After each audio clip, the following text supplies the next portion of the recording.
1836 to 1846, or 10 years, you were telling me California was an independent nation from both Mexico and America? That can't be right. Effectively, it was. It began when a Mexican president by the name of Antonio Lopez de Santa Anna repealed Mexican federalism, wanted to impose governors from Mexico City by forcing the Mexican states to accept their military zone commanders as governors. It was really kind of a military coup led by a president who also happened to be a general. Well, revolts took place throughout the Mexican Republic at this defederalized country. In Yucatan, in Texas, and in California, and other places. Well, Texas, they did actually secede and form a republic. In California, which at the time was both Alta and Baja, we negotiated our autonomy. For all practical purposes, we were de facto independent. We still nominally flew the Mexican flag because we didn't want the Yankees getting ideas about invading us. But that's as far as it went. We had our own defense forces, commanded by a military zone commander who was not a civilian government official. And, this rotated. This flag that I'm sitting here was the first California independence flag. It was flown by the forces of the National Liberation of California as a battle jack. Okay, it wasn't regarded as a national flag at the time. It was a battle jack. But it was our only flag at the time that was separate from the Mexican flag. So 1836 to 1846, we were de facto independent from any other country. Even though we were nominally Mexican, they never sent troops to help us defend California. No. 1846, Mexican federalism was restored finally. But by that time, another flag that steals this symbol and puts it with a bear here was flown by people that had one thing in mind. And that is to steal California and hand it over to the United States, which they did. Okay. Not only ending our de facto independence, but putting us under a military protectorate, the exact thing that we had revolted against when the Mexican government tried it, was imposed on us by the United States government before they finally admitted us as a U.S. state. So between 1848 1850, we were a military protectorate. Exactly what we'd fought against was imposed by the United States. Real quick question. So 1836, I'm just trying to follow along. 1836, California's leader, or the Californios at that time. Right, the Californios. Basically says a declaration or sends some sort of written paperwork to Mexico City saying, hey, we're independent, or we're going to kind of do what we want. And then later on, they send a guy, Mitchell Adora. Yeah, Mitchell Adora, yeah. And then he's basically, so California's issue a declaration. This is the story you told me. And then a couple of years later, Mexico says, all right, we're going to send a dude up there to tell you what's up. That's right. Mitchell Adora, whatever. And the Californios turn their guns on a Mexican civil administrator and tell him to get the hell out of town. Am I getting this wrong? You've got it right. What they did was that when they declared independence, some of the top Californios sort of switched positions. Jose Castro, the military zone commander, resigned his commission so that he could temporarily assume the presidency of California. So that the civilian governor, Juan Bautista Alvarado, could go south to Mexico City and demand that he be recognized as governor, which is kind of hard to do if you're also the president of the independent republic. So Castro assumed the presidency and resigned his commission as military zone commanders. Another leading California by the name of Viejo filled in as military zone commander, and he had served in these capacities before. So they kind of did a little shuffle so that Alvarado could present himself as the governor of California to Santa Anna, who accepted it, and then turned around and tried to oust him with this guy, Mitchell Terena. They tried it a couple of times, first with the guy by the name of Gutierrez, round about when all this is happening, then a couple of years later with Mitchell Terena, and we kicked the booty. We got them out of there. We says, no, you are not going to impose a government on California.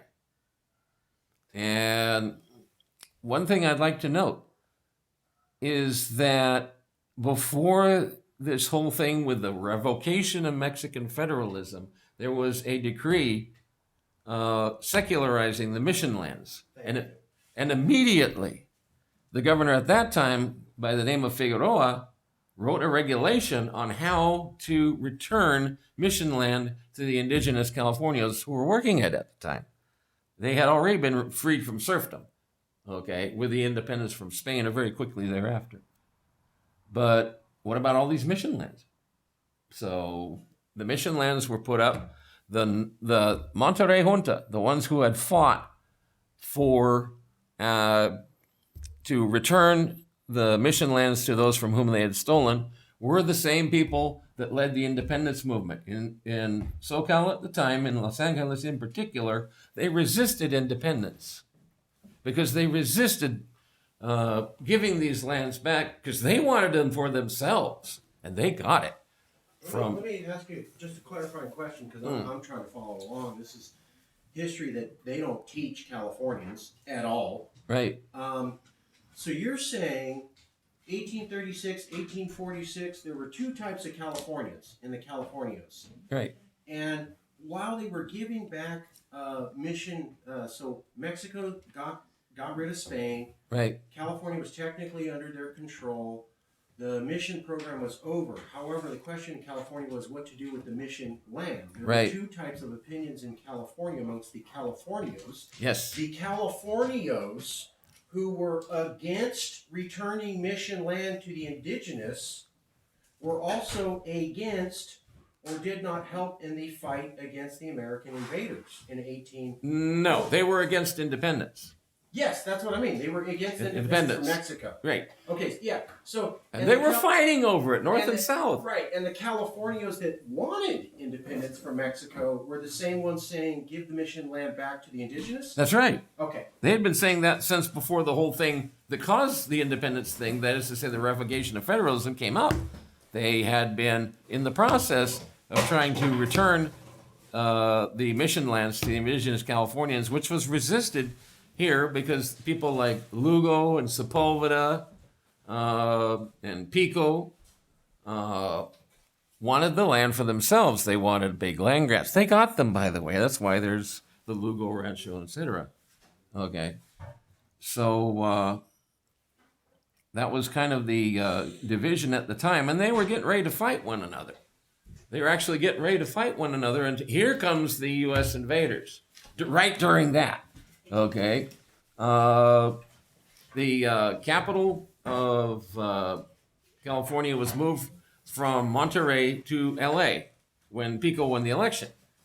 But the military zone command remained in Monterrey because they wouldn't donate any land for it down south. Okay. And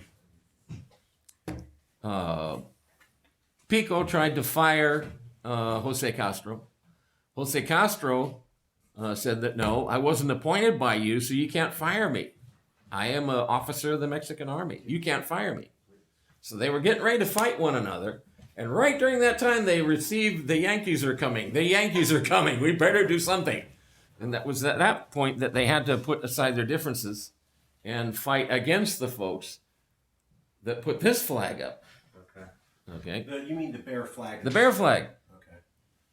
Yeah. Which were technically Americans who were illegal immigrants into California. That's right. The law in California said there was a limit on the amount of Americans in. They came in against the law as undocumented immigrants and then immediately within a few years, tried to overthrow that government? They tried to overthrow the autonomous California government.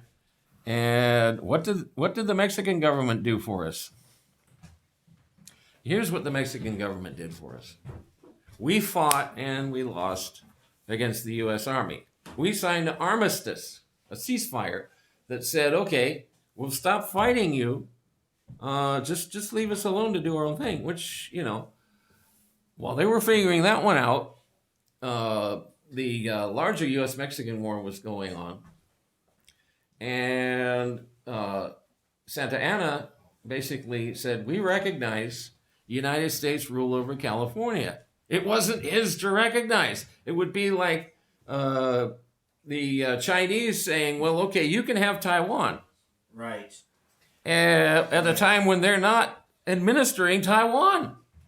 Brilliant. We were the Taiwan of the day. Brilliant. So to recap, California was basically saying we're independent of Mexico. Mm-hmm. Mexico they said that straight up. A couple years later, Mexico sends troops in to take control.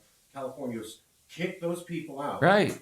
And then when America takes over and defeats Latin America in the Battle of Mexico, and Mexico hands over California, they're handing over a piece of territory that said, I don't listen to you, Mexico, anyways. Right. Is that correct? So that would be like China saying, hey, we always claimed Taiwan. The Taiwanese saying, we never accepted being Chinese. And then China saying, well, I give you Taiwan anyways. That's right. It would be like the Chinese government giving the Taiwan to another country. Okay. When in fact they don't control Taiwan. Interesting factoid, if you could highlight. So Americans come in.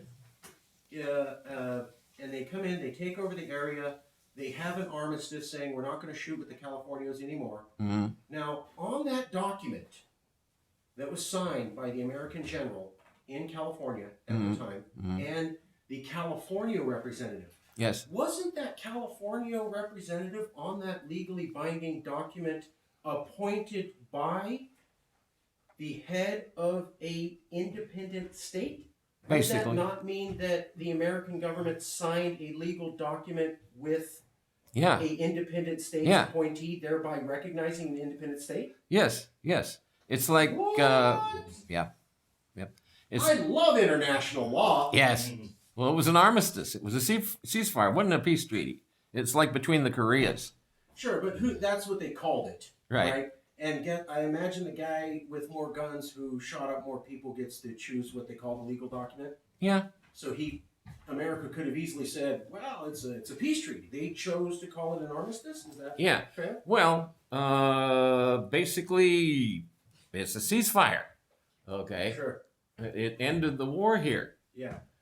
And it was later, that the Americans actually went all the way and militarily occupied Mexico City. They didn't have a lot of choice. Right. Right. But the guy that was on that armistice document who represented the Californians, who is he? Who signed the armistice? Probably Was he the brother of the guy that was actually in charge of California? Yeah, he was right. Andres Pico. Okay, and right. his brother was. It was Pio Pico, the last Mexican governor of California. Who said, "We're independent of you, Mexico." Yes.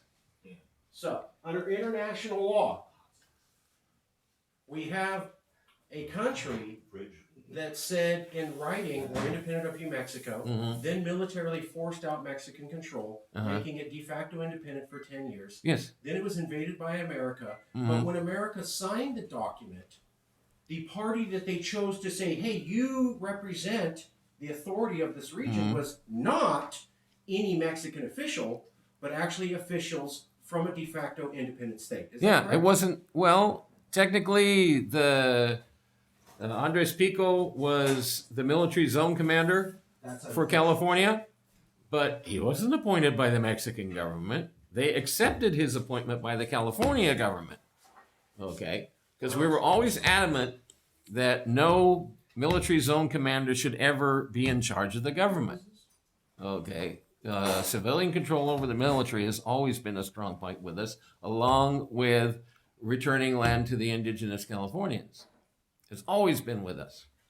And even Pico didn't support that last thing. He didn't care. He was getting a lot of land. belonged to the indigenous. But he did support civilian control of the military. That's why his brother was the military zone commander, not himself personally. Okay. So Almost sounds like ironically, democracy. here's you want to iron this thing right here. Here you go. The Mexican government did send troops to try to retake us from ourselves, right, and put us under their rule. But they didn't send troops to defend us from the United States. Oh! Really? You send troops to conquer us, but you don't want to defend, and we fly your flag to try to warn them off? That means nothing. Well, given that choice between the tricolor and the bear flag, I'll take you with this one any day. This is the only flag that has ever been flown in defense of our independence. And in defense of returning land. Yes, in defense of returning land, because the same people that hoisted this were the ones that were fighting to return the land. Why the term battle jack?